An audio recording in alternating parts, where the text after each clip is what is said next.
Good afternoon. I welcome you all to Keystone's Wisdom Waves webinar series. This series is all about connecting students with industry experts to gain valuable insights and knowledge. Most of the students seeking admission in engineering are not aware of the opportunities for mechanical engineers in the field of electric vehicles.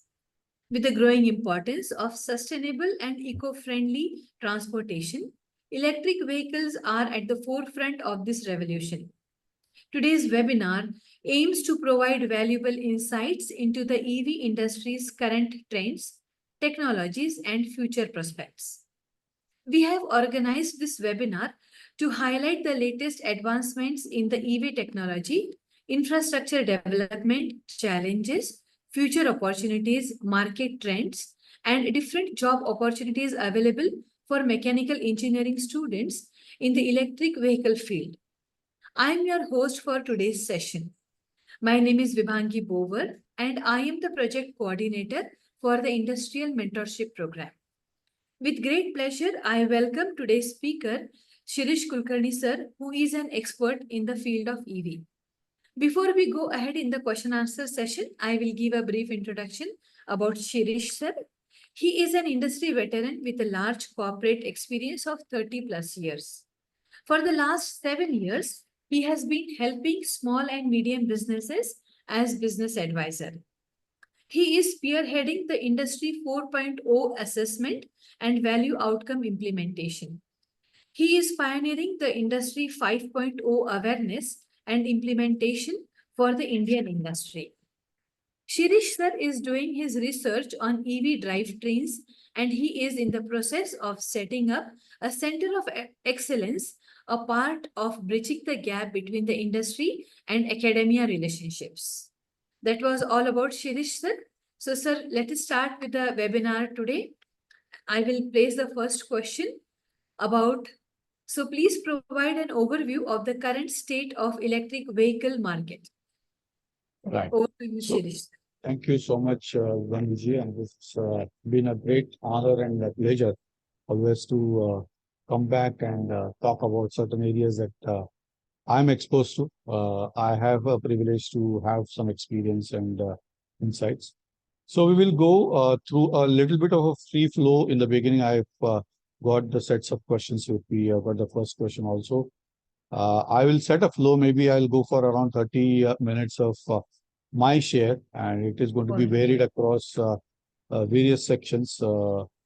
And then we will again visit our questionnaire and one by one visit it. And if at all we want to have any question answer, we get it.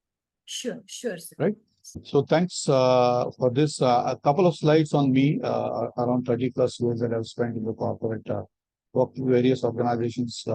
Before starting on my own, leveraging focus on small and medium businesses in the form of this consulting venture to help small and medium businesses. Lost around 250 of such interactions with small and medium businesses. Worked closely with around 30, and major achievement was around the manufacturing company to be grown 3 times revenue by around 300%. These are certain things that I believe in, and I definitely want to highlight a personal motivation that also been always eager to have this industry at under coverage and talking to students and youngsters, with the notion of start where you are with what you have, always make something out of it and never be satisfied. So that was,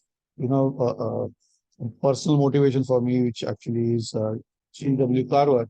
So that sets us where I would definitely like to urge all the students in this webinar to be focused on areas where you will see that potential, and also make sure that you are driven by the internal motivation that you have.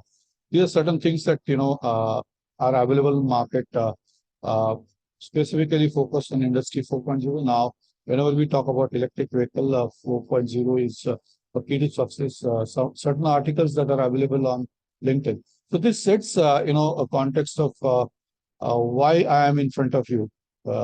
These are some of the LinkedIn articles which are already available. So I need not speak about those things so that are readily available if at all you want to have any comparison of Indian context of how electric vehicle has progressed well and is there where you find Tata Nexon as one of the leading contender and having degree of monopoly in this space.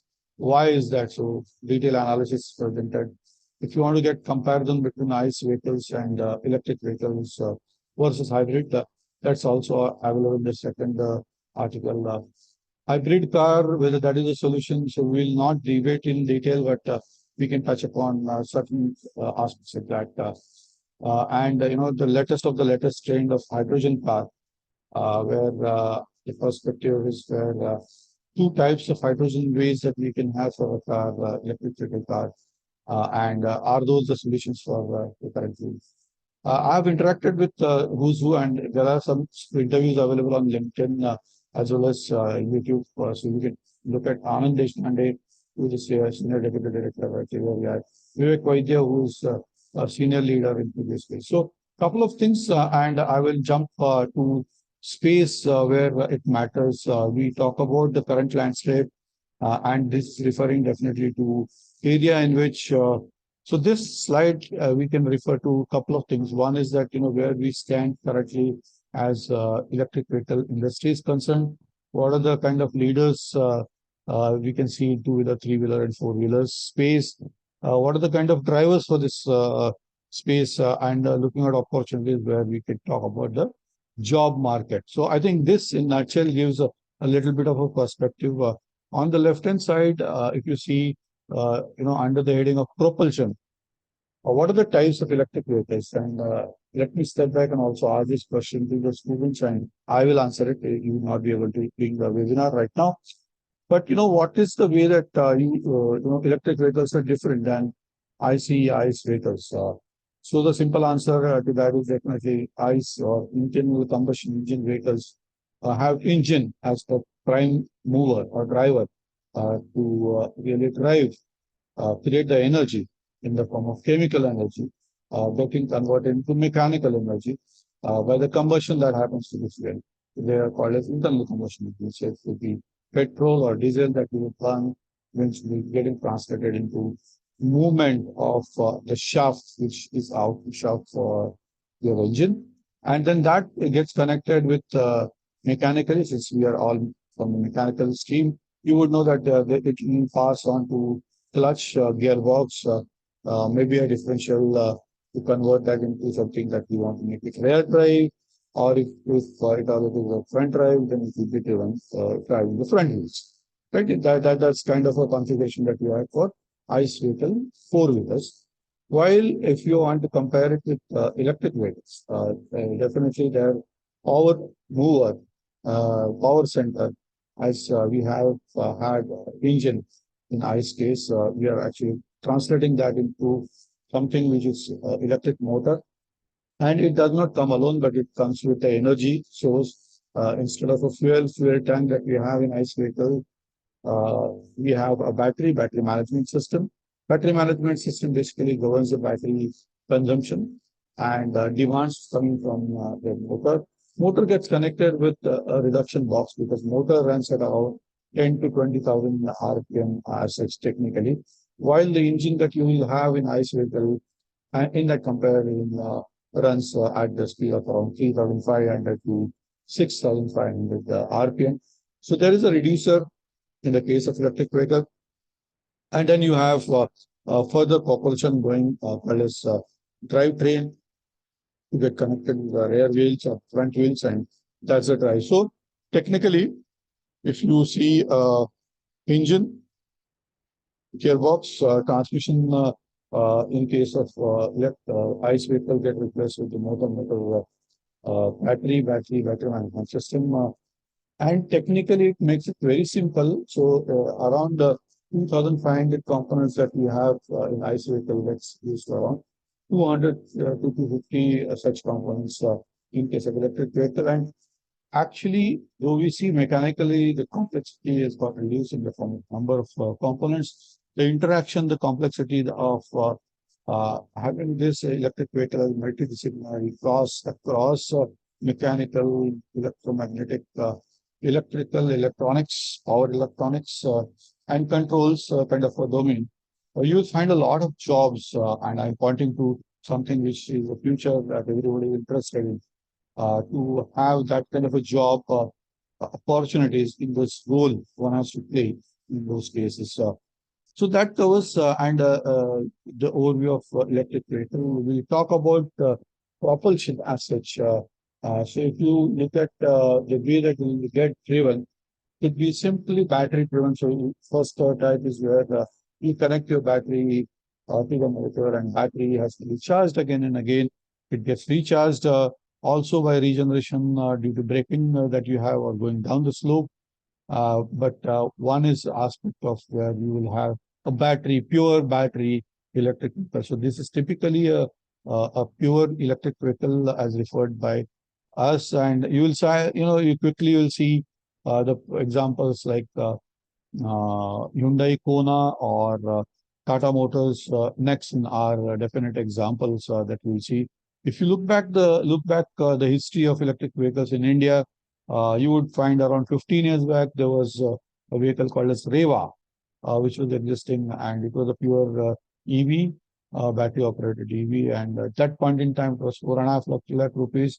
Currently, they transform it into something called as E2O when they got bought over by Mahindra, and that vehicle was existing for around 6 to 7 years, around 10 years back. Pretty cost enough efficient vehicle. If you see E2Os right now also in the market, pretty zippy vehicle, uh, available at around 8.5 lakh rupees. The current market show that the one which actually we have as Nexon is around 22 lakhs. So wide variety of cross sections that we have in electric vehicle right now. The second type of electric vehicle is plug-in hybrid electric vehicle, where you need so hybrid is basically going to have both the fuel in the form of internal combustion engine, or the fuel in the form of the way that you can have petrol or diesel type of a fuel, as well you'll have fuel in the form of battery supplying electricity.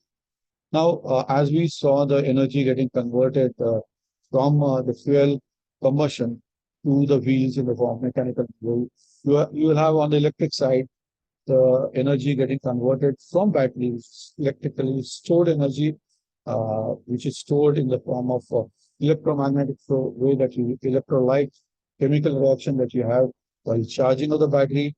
You get discharged whenever you have those chemical reaction generating heat, and translating that into motion energy, which is electrical, that gets converted into motion by the motor, by the electromagnetic forces, and then it gets converted into the transmission to the wheels, right? So in the case of plug-in hybrid, you will have another small engine which actually gets driven and gets started and works, where the hybrid gets charged in the form of the electric vehicle battery system by plugging it in into the electricity, while the engine that you have gets driven by the fuels like typically petrol, gasoline, not much into the diesel. Like you have a pure hybrid, and you will have an example in the market. In the Toyota, the name is appearing at the bottom. Mahindra Electric, I already talked about. Hyundai, I spoke about. Tata Motors, next I spoke about. There are other players definitely are in there where they are BYD or MG, which are actually the players mainly from China. They are operating in India, and so left-hand side, you will see those operators are coming at the bottom of the screen, where you would have four-wheeler play into the picture, right? So going back to the top, fuel cell, we will not talk much, but it is basically about the fuel getting combustion into form of a fuel cell, generating electricity, eventually driving the motor. That is a fuel cell EV. Toyota Hyrider, as an example in the market right now, definitely is of a pure kind of a hybrid, where it does not require to be plugged in, and it runs, if at all, with the petrol type of working. It runs for 19 kilometers. With the hybrid mode, it runs for around 28 kilometers. So gain of around 40 to 45% that you have. On the right-hand side of the key players, you will see Ola, you'll see Okinawa. You should have Ather in the two-wheeler market, and also you have a couple of two-wheelers, motorcycles also coming into the play. Definitely, those are the ones where those are actually becoming more popular than the four-wheelers, and you will see at least one or two out of 10 vehicles, two-wheelers that you will see on the road. So that is the degree of adoption where I think on the right-hand side opportunities, if you see, I'm going around, but government planning to make 100% vehicle electrified by 2030, which was an earlier claim. I think it is now aiming around 80%, as old as 3 years back claim. And two-wheelers are definitely showing maybe around 5 to 7% of adoption that is happening. It's a long way to go. We are already in 24, and I have my own reservations about adoption dimension. Going on the left-hand side, charging infrastructure has been a challenge. You will see Tesla being popular and growing itself into operator, manufacturer, and also the infrastructure operator, hugely investing also on the battery side, also on the infrastructure side, putting the chargers in place, and they are targeting on 40,000 chargers, and there is some ecosystem where we want to see that the challenges in the space of the energy gets addressed there as we move forward. Vehicles, if you see, type coming to the left-hand side, passenger vehicles, commercial vehicles, and two-wheelers. You've seen that commercial vehicle movement is pretty slow. You'll see some of the launch of completely electric vehicle-based large vehicles like buses. Some trucks are experimenting, some truck manufacturers are experimenting on that, and you'll see the name of Ashok Leyland coming to picture at the bottom. You have two-wheelers in a large scope where a large amount of adoption is happening moving forward. Stepping back now, are we seeing that kind of adoption of the vehicles that we wanted to have moving forward? Answer is no, as we plan to have 100% adoption for the electric vehicle by 2030. We're not there. What are the challenges? Basically, the high cost of the vehicle. Vehicles are still costing higher, around 20 to 25% higher than the ICE vehicle. That's a deterrent. You have questions about where you will charge it, and do we have that kind of electric power available? That challenge is getting addressed. If you look at the way that Tata Motors came together with the other Tata companies, they had Tata companies, Tata Power taking care of all the generation and setting up all aspects of charging stations across the Indian ecosystem. So from that point of view, the ecosystem has to be addressed wherever you talk about energy, wherever you talk about consumptions, and wherever you talk about the adoption with the market. Now, the price of the vehicle is higher. There is a clear indicator that we have to see because we see most of the vehicles currently using lithium-ion batteries. The lithium cost is coming down every year by around 20 to 25%, and hence the vehicle around 40% of which electric vehicle of 40% of the cost is around coming for battery. So if the battery becomes less costly by around 20% to 1/5 cost, suppose we are buying a vehicle at 2 lakh rupees and the battery is costing 1 lakh. Right now, we are likely to get the battery at 1/5 cost of 20,000 rupees in 5 years to come. That's a projection. That is a projection fully. As well, battery strength, as we see the research going in the battery space, is continuously happening where the density of power for the battery is getting multiplied. And you see that instead of 1,000 cycles that the battery was supposed to run in the earlier course, eventually you see that it is able to run 3,000, 3 times more kind of cycles, and hence the range of the vehicle has got third, multiplied by 3. So if you have something which is running by a battery for 100 kilometer in a single charge, you would see that it is able to run 300 kilometers right now. So 350 something, which is a range that Tata Motors gets next some vehicle is also claiming. So I think we are there as far as the Indian economy is concerned, Indian progress is concerned, the form of electric vehicle manufacturing. And India is an extremely tough market and tough customers. Anything which is wrong, anything which is not falling in line as far as the cost is concerned, the kind of benefits are concerned, whatever is committed by the OEM is concerned, we, as manufacturers, we as consumers are going to definitely push it back in that case. So that's the scenario that we have. If we go back to the history, this is something which is coming from 1968, and electric vehicle has been existing and has been making waves. If you can see this particular one coming from 1968, showing clearly, the vehicle is electrically powered. This might look as though it's a very ordinary car, one that you'd see in everyday traffic, but actually it's a very different sort of car, and I'm just finding out a little bit about it. Years, nothing's been done. Although I've been driving it for about 7 years, as far as the engine's concerned. So you will see that, it is completely fitted with battery. Well, like everything else, you can't get something for nothing. And if you speed it up over 30 miles an hour, your amperage goes up, and of course the mileage. They're already talking about, how amperage is What sort going of to be, mileage can you get there and on how this car? can they get more than 30 between miles. 20 and 30 miles an hour, you can do 40 miles on a charge. So if you see this, Well, let's stop and have. you see, this is exactly the mileage that our two-wheelers are giving for the smaller two-wheelers that we are talking about right now. Okay, so it is something which is 1968, and we are already there where we find that we happen. So let's look under the hood. The See speed this. control. As each one of these, look at the brushes by taking this plate off every 14 to 15 years. Just cleaning the commutator. What about these other parts of the So car? as a mechanical engineer, I would say that this is nothing as rocket science. It's been existing as a technology right upfront in 1970s, and now we have reincarnated it. We will not get into the debate of electric vehicle.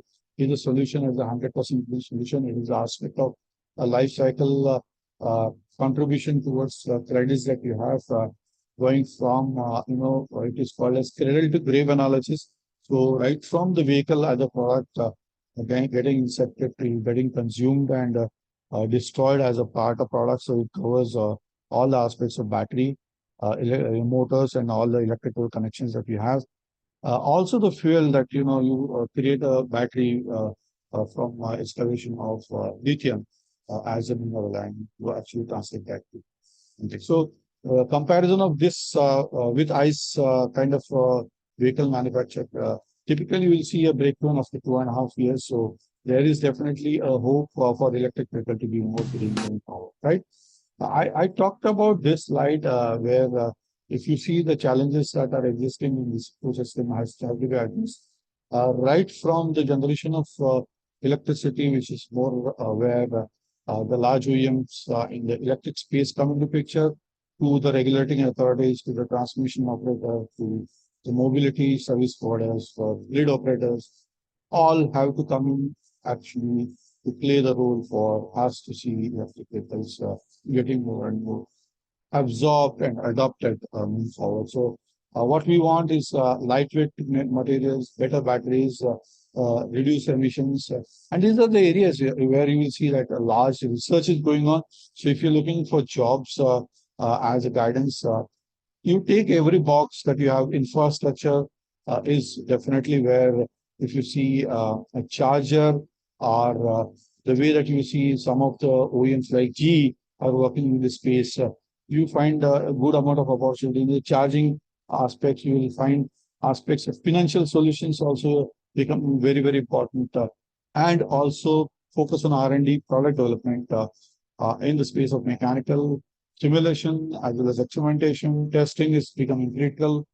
The jobs are everywhere, right? For you to assure, and it is definitely state of the art where you will definitely find yourself getting figured there. So you have end users would have some adoption, and some of you would already have some kind of degree of vehicles with you in the form of electric vehicles. So you have electric vehicle accessories manufacturer, regulating authorities, all have to play that role where we find the creation of jobs in the future market. So I would like to see and check. We have already 30-35 minutes into this space, and I have a lot of slides also, uh, and we can get into more slides wherever we require. But let's go back and check whether we have addressed some of the questions. These are the questions. We talked about electric vehicle market. We have spoken high technology advancements.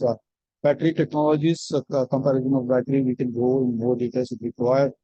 Carbon emission, definitely, we spoke about very high level that, it definitely looks at reducing, but it is not a pure green solution.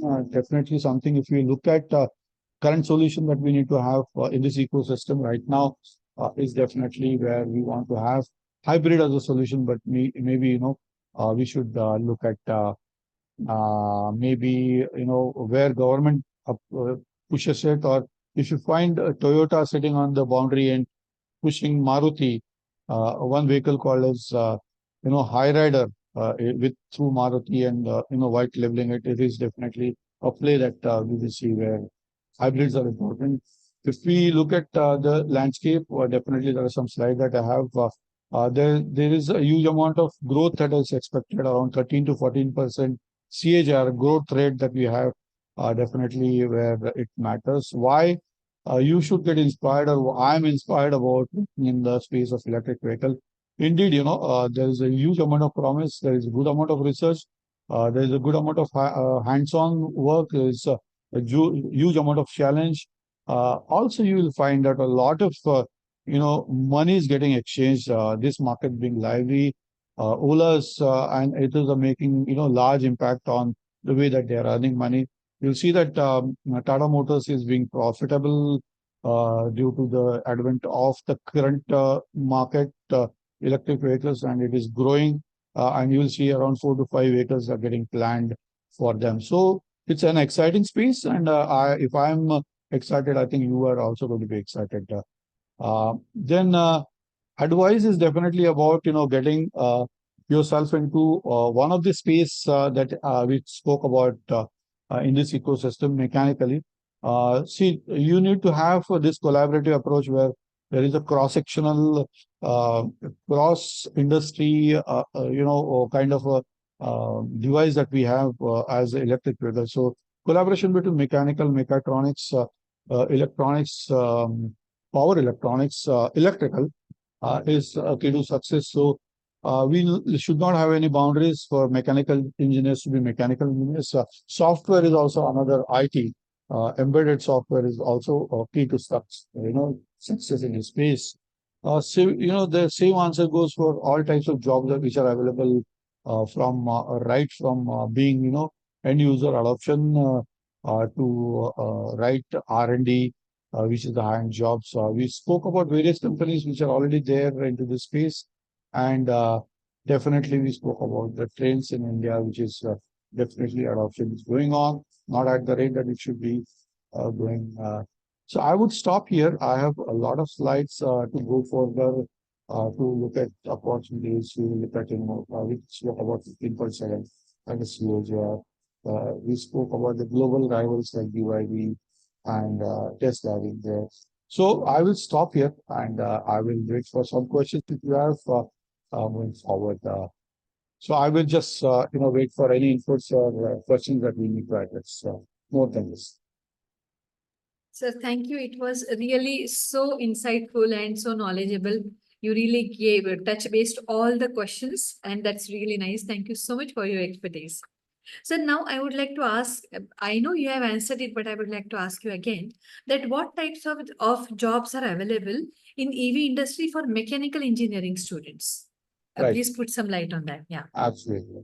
I think if we only restrict to mechanical, and I believe engineering students will have benefits. So I respect that. Though I've been saying that we need to have multidisciplinary approach there. Anything and everything that is driving the electric vehicle is the mechanical system that we have, like right from motor, which eventually drives the torque down to the gearbox, the feature that you have, the mechanism that usually gets connected to the wheels, right? So the whole thing is mechanical. So you have a perspective of design jobs being present in the R&Ds that you have a lot of focus that you see from Tata Motors or Mahindra and Mahindra for Indian context that you see onto this. Two-wheelers are also picking up. You'll see huge amount of investment happening by Ather. I've been personally had the opportunity to interact with them recently. I've been also closely associated with Mahindra and Mahindra, Tata Motors to understand, how they have a focus on electric vehicle simulation or experimentation to find out efficiency. My personal focus is on to identification of efficiency, which is around 70 to 82% that you have, and identification of losses to get them reduced. So that is a focus area. Even industry is working at to make it more and more efficient. So product management, product development, design aspects, testing of electric vehicle subsystem testing, overall testing. There are a lot of test manufacturers where you will find small to large kind of opportunities that you have in electric vehicle space. So I would say if you want to go on the manufacturing line, these are the state-of-the-art manufacturing line. Talking about Industry 4.0, Industry 5.0, I think you need to be getting educated yourself about these spaces and references that I gave about what articles that I have written about Industry 4.0 would definitely come handy. All these conveyor lines or manufacturing lines are extremely automated. And you will find all the nuances of the latest technology there. So aspect of IIoT definitely plays a role there. Everything connected, everything automated, everything visible, and making that production system more and more efficient and automated is a key to success. So jobs there on manufacturing as a perspective. If you want to go on marketing and branding, there is a huge amount of focus given. Mechanical engineers are the ones who know the mechanism pretty strongly, and technicalities of the perspective definitely would help you to go there.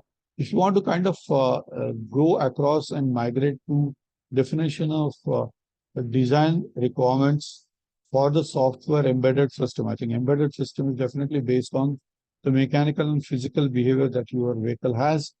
So mechanical, students definitely have that upper hand to define what is required from the battery management system, or the battery, or the motor management system, or the vehicle controller system from the combination of motor and battery. There are large amount of jobs that are available also into the space of electric uh, perspective, where you have battery management system. Again, the specifications are governed by mechanical engineers. So mechanical engineers, a lot of opportunities definitely. Thank you so much, sir. Thank you so much, sir. Is there anything that the mechanical engineering students will prepare themselves and get jobs in the EV industry? Any preparation advice that you can give the students? Yeah. So if we segment it across, where the jobs are available, product development. So I think thorough knowledge of what are the components, subcomponents going in is the way that we study IC engines. I have a certain dedicated course on electric vehicle what we have been discussing. I think that is must to have where exposure to that as maybe elective subject to begin with, but that is something that is a must to have. Where all the subcomponents have to be understood, and eventually take that as an integrated behavior. Also, a center of excellence that I would, like to talk about, which is the key to success from any academia. It could be something where you have a focus on how everything works together, right? Happening in front of us, where the battery gets connected to motor, gets connected with the mechanical system down there. So one has to definitely, as a mechanical engineer, master those aspects. Simulation, the tools like Adams, MATLAB, with you have modeling techniques, coming to the picture. These have to be covered and are covered, I believe, in a mechanical space here and there. But make sure that you have your strength. So whenever you face that interview or any access to the industry, you are capable of facing that. That's it, sir. Thank you so much, sir. Thank you so much. One last question, that how the EV industry is growing globally and what are the trends in India? Absolutely. I think we saw 13.5 as a growth percentage globally. And all India level, if you see, the four-wheelers are growing maybe at a rate of less than 5%, but two-wheelers are definitely reached around 5%. That is, we have already acquired that. So, if you want to see the focus and movement that is happening, the two-wheelers in India, that is having the highest kind of adoption, fast moving, and if you look at the price point also, it has made around 1.5 lakhs. Simple calculation, one can look at why we should look at even electric vehicles. One that I see that, if we take the electric vehicle and replace it, have this as a replacement for ICE vehicle, I immediately stop collision happening through my silencer, through my exhaust, right? So that basically says me contributing directly to the saving of pollution or being affecting the question of global warming. So how I can contribute? I will definitely have at least a couple of liters of ice vehicles getting replaced. The second is that for say two-wheeler, we save around 3 rupees per kilometer. And hence, within a year, if I run the vehicle almost daily for around 60 kilometers, I save around 38,000 rupees if I'm investing 40,000 rupees to 50,000 rupees or 1.5 lakh rupees. So my ROI is definitely going to come quickly and it is going to be green. The question is whether this is purely green or not is something that we need to look at. So adoption as such, if you see the growth in India is happening. If you flip yourself to European countries and the US or China, China has mastered this around 5 to 10 years back. They have got lithium sources. They've actually got resources across the world for lithium, and they are ahead of the market. And hence, you see BYD, Tesla also trying to get there in the Chinese markets, which in the European market, you will see adoption to the level of around 80%. At some country level, you will find that ICE vehicles will completely stop getting manufactured. So that's happening. We see a positive trend for India as we speak for electric vehicles. Thank you so much, sir. Sir, anything else that I might have missed out and you would like So, to? I You would say like to we have talk? time now. I will Yes, roll yes. my presentation. Yeah, Give sure, you sure. amount of wealth of information and you can use. Yeah. I'll just roll that. All right. So I think we will go in more details of what we have with us as certain things that we have already spoken, but previous substitute where we go in more details about what it matters, right? So English mode.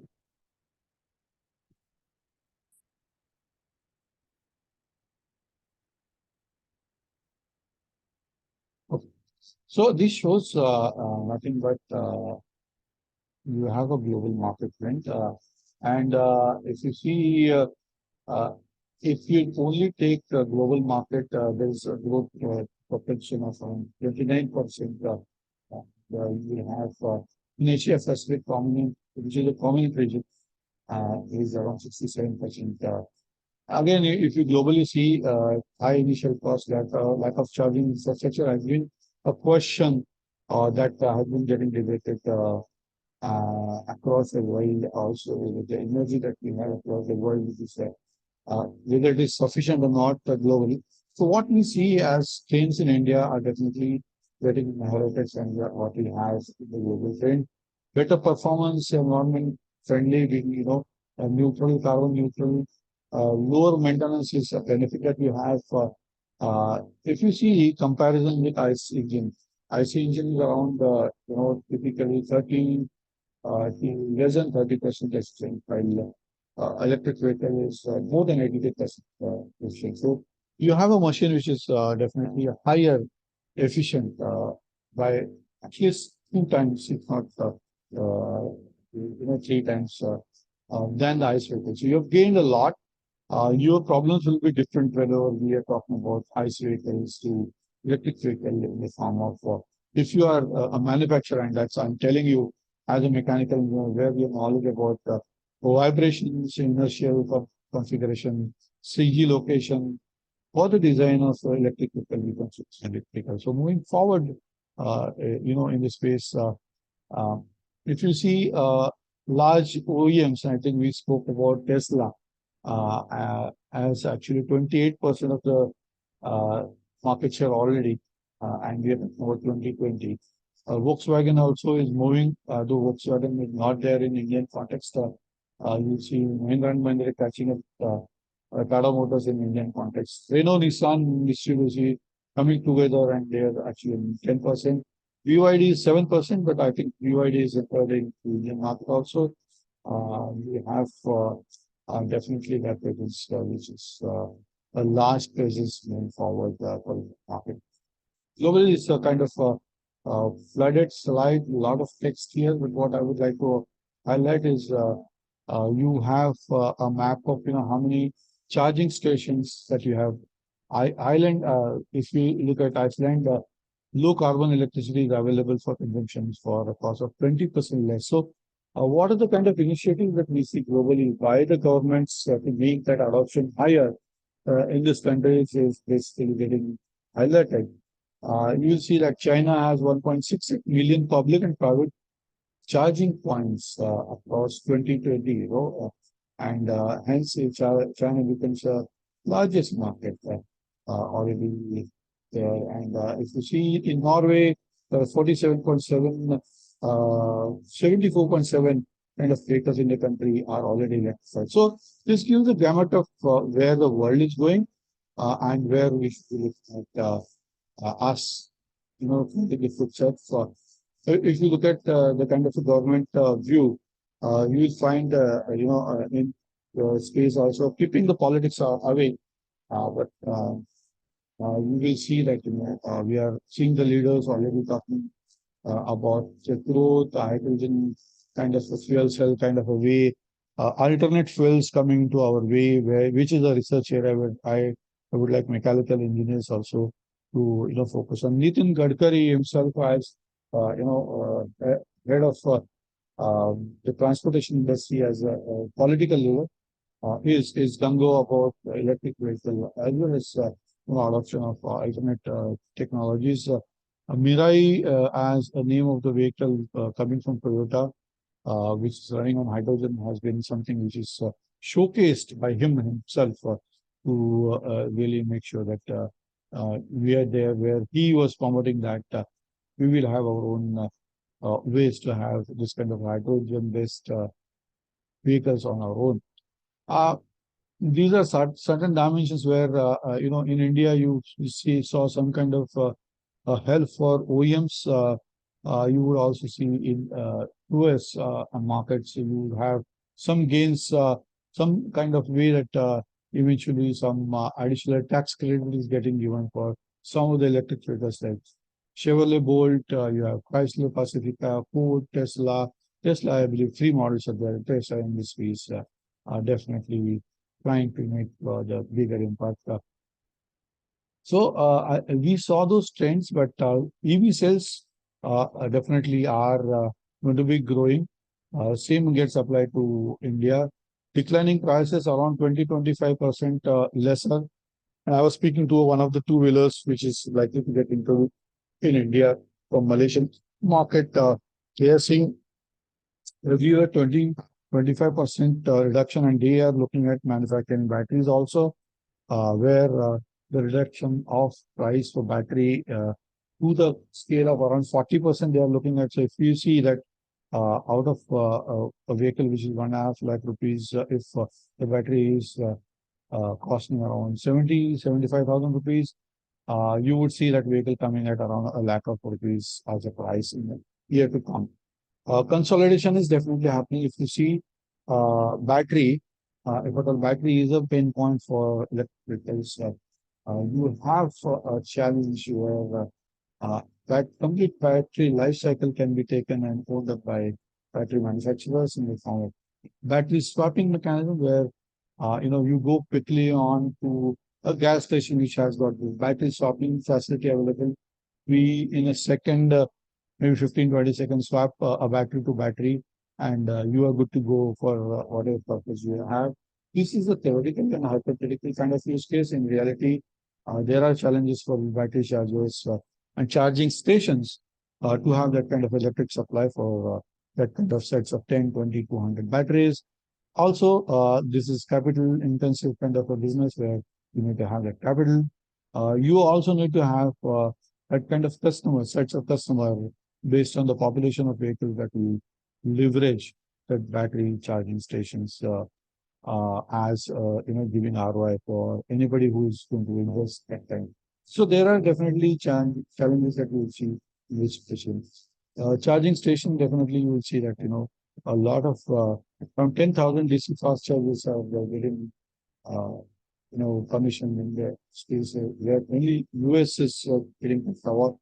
Talk about India. I saw and I heard more than 4,000 to 40,000 chargers are getting aimed jointly, and Tata itself is driving that standardizations of those charging stations where you can plug in any of other vehicles in the Tata type of or any other neutral type of a charger station, and you are good to go for your charging for your electric vehicle. So Indian context, definitely policy incentives and government support.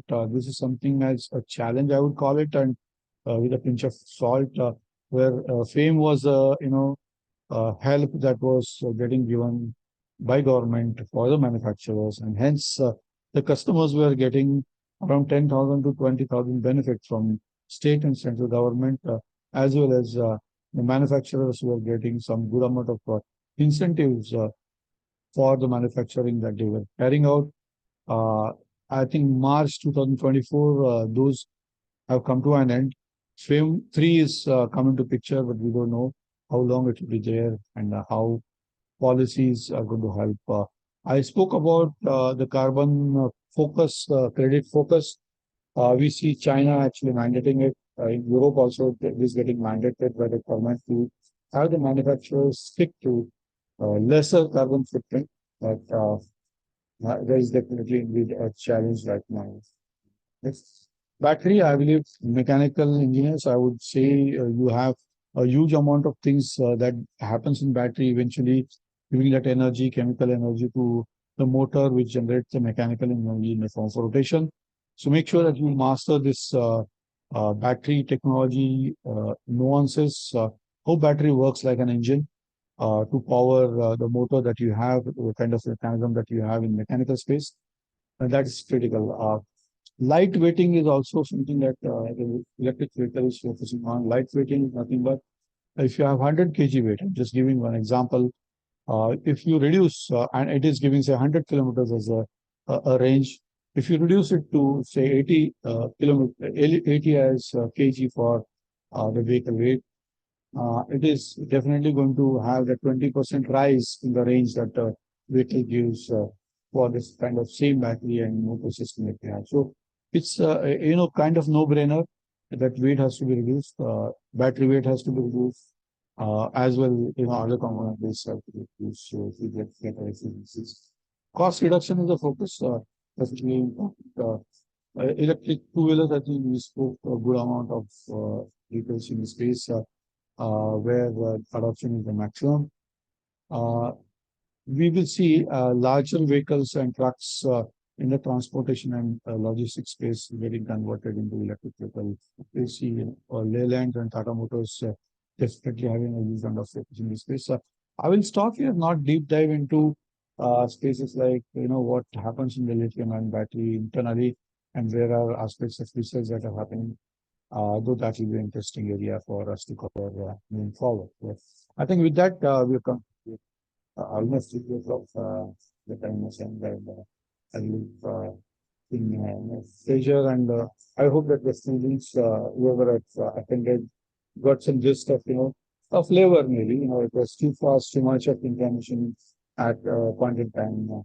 I'm sure that, they trigger some inquisitiveness, that curiosity in their mind to join that space. And I'm sure I'll be able to help and go anybody and everybody with this space. That being my passion, the space of adding, I will be spending minutes. Thank you. So thank you so much, Shirish sir. It was really wonderful, lovely presentation and a detailed one. Thank you so much for that. So on behalf of the entire Keystone School of Engineering team, I express my heartfelt gratitude for your exceptional and detailed presentation on EV in our Wisdom Waves webinar series. Your insights were enlightening and incredibly inspiring for all of us. We deeply appreciate your time and efforts you took to share your experiences and wisdom with us. Thank you once again for your valuable contribution.